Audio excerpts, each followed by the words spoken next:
이스라엘 사람들은 블레셋과의 전쟁에서 승리를 안겨다 준 다윗을 칭찬했습니다. 이 다윗이 사람들에게 인정받고 또 칭찬받는 것을 본 이 사울의 마음에는 시기와 질투로 가득했습니다. 그리고 이러한 사울의 질투심을 악한 영이 이용했습니다. 예수님께서도 이 마음에 악한 생각을 품지 않도록 말씀하신 적이 있습니다. 신약 성경 마가복음 7장에 보면 외식하는 바리새인에 대해서 말씀하실 때에 사람의 마음에서 나오는 것이 곧 사람을 더럽게 한다라고 예수님이 말씀하셨습니다. 이처럼 사울의 악한 생각들이 사울이 악한 일을 저지르게 하는 결정적인 원인이 되었습니다. 다윗의 생명을 해하기 위하여 자기 손 가까이에 있던 이 창을 잡아 던지기까지도 했습니다. 그러나 하나님은 이렇게 다윗의 위태로운 그 상황 속에서 사울의 손으로부터 지켜주셨습니다. 결국에는 이 사울이 그의 마음에 두려움이 찾아왔는데 그 이유가 하나님께서 다윗과 함께 하신다라는 것을 깨닫고서 사울의 마음에 두려움이 찾아왔습니다. 하나님이 그 사람과 함께 하시는구나, 그것을 알게 된 것이죠. 그럼에도 불구하고 사울은 악한 생각과 행동들을 멈추지 않고 했습니다. 오히려 시간이 흐르면 흐를수록 점점 더 생각이 악해졌고 그의 행동들이 악해졌습니다. 어떻게 하면 다윗의 생명을 끊을 수 있을까? 어떻게 하면 다윗으로 하여금 어려움에 빠지게 할 수 있을까? 그런 나쁜 계략들을 세우게 되었다는 것입니다.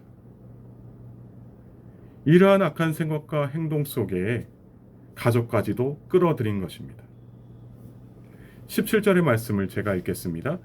사울이 다윗에게 이르되 내 맏딸 메랍을 내게 아내로 주리니 오직 너는 나를 위하여 용기를 내어 여호와의 싸움을 싸우라 하니 이는 그가 생각하기를 내 손을 그에게 대지 않고 블레셋 사람들의 손을 그에게 대게 하리라 함이라.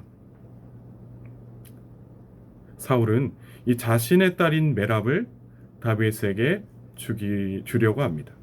이 겉으로 보기에는 이 자국의 승리를 안겨다 준 다윗을 치하하기 위해서 그렇게 하는 것처럼 보였지만 실상은 그렇지 않았다는 것입니다. 그의 본심은 정말 다윗을 좋아해서 사위 삼기 위해서 했던 그런 말과 행동들이 아니라 이 다윗을 전쟁터로 보내서 그래서 블레셋의 손에 죽게 하기 위해서 이런 일들을 꾸몄다라는 것이죠. 사실 이렇게 사울이 악한 생각을 품고 악한 계략을 짜고 있는 것을 다윗은 몰랐습니다. 겉으로 드러나지 않기 때문에 그런 것입니다. 자신의 악한 생각이 드러나지 않게 하면서 다윗을 해하려고 했던 것이 바로 사울이었다라는 것이죠. 그러나 사울의 악한 생각을 알지 못했지만 사울의 제안을 거절합니다. 그렇게 사울은 자신의 손에 전혀 피 묻히지 않고 다윗을 제거하려고 했던 그 계획들이 수포로 돌아가고 만 것입니다. 그리고 나서 이 사울은 자신의 딸 메랍을 무홀라 사람 아들에게 시집 보내게 됩니다. 자, 여기서 우리가 알 수 있는 것은 무엇일까요? 이 첫째는 악한 생각이 결국에는 악한 일을 저지르게 한다라는 것입니다. 그러니까 사울의 질투와 또 다윗에 대한 시기심이 결국에는 악한 영이 이용하기에 적합한 그런 수단이었다는 것입니다. 결국에는 자그마한 그 질투로 인해서 사울의 생명을 죽이려고 하는 그것까지 발전하게 되었고 또 그러한 수많은 그 악한 계획 속에 자신의 가족들도 끌어들이게 되고 자신의 신하들도 끌어들이게 되는 그런 일들이 생기게 됩니다. 그렇기 때문에 악한 생각을 품지 않도록 우리가 늘 기도해야 할 것입니다. 그리고 둘째는 우리가 다른 사람의 악한 생각을 정확하게 파악할 수 없다라는 사실인데, 그가 나에게 호의를 베푸는 것이 진심인지 또 거짓인지 판단하는 것이 어렵기 때문에 우리는 이 세상에서 누군가를 만나거나 또 함께 일을 할 때 하나님께 기도해야 합니다. 하나님께 지혜를 구하고 하나님께 만남의 축복이 있기를 기도해야 한다는 것입니다. 우리는 그 사람의 생각과 그 사람의 악한 계획을 제대로 파악할 수 없지만 하나님 앞에서는 그 악한 생각과 그러한 계획들이 드러나기 때문입니다. 세상의 그 어떤 사람도 하나님 앞에서 자기 생각을 숨길 수 없기 때문입니다. 그렇기 때문에 우리가 늘 기도하면서 사람들을 만나야 되고 또 기도하면서 이 세상에 나가서 함께 일을 해야 한다라는 것입니다. 그럴 때 이 사울과 같이 악한 생각을 품고 다가오는 이 세상으로부터 우리의 삶을 지켜주시고 보호하시는 하나님의 풍성한 은혜를 우리가 누릴 수 있게 된다라는 것입니다. 이러한 놀라운 축복이 저와 여러분에게 있기를 주님의 이름으로 축복합니다. 이렇게 메랍과의 결혼이 무산되었을 때 사울은 이제 더 이상 악한 계획을 세우지 않았습니까? 그렇지 않았다라는 것이죠. 사울은 자신의 둘째 딸이었던 미갈을 이용하게 됩니다. 이 둘째 딸 미갈이 다윗을 연모한다라는 그 사실을 알고서 그것을 악이용한 것이죠. 21절의 말씀을 제가 읽겠습니다. 스스로 이르되 내가 딸을 그에게 주어서 그에게 올무가 되게 하고 블레셋 사람들의 손으로 그를 치게 하리라 하고, 이에 사울이 다윗에게 이르되 내가 오늘 다시 내 사위가 되리라 하니라. 그러니까 이 자기 딸의 순수한 사랑까지도 악한 계획을 위해서 이용하려고 한 것입니다. 사울이 이렇게 악한 일에 계획할 때에 이 자기 딸의 순수한 사랑도 이용하고 또한 누구도 이용하냐면 그들의 신하들까지도 끌어들이게 됩니다. 사울이 신하들에게 명령하기를 다윗을 좀 이렇게 옆에서 부추겨서 자기 딸과 결혼하게 만들어라, 그런 분위기를 만들어라 라고 이야기를 하는 것이죠. 그래서 이 신하들은 사울의 명령을 따라 이 다윗에게 이제는 네가 좀 져줘야 되지 않겠냐, 사울 왕이 이렇게 호의를 베푸는데 미갈과 결혼해라, 이 일을 가볍게 여기지 마라 라고 이야기를 하는 것이죠.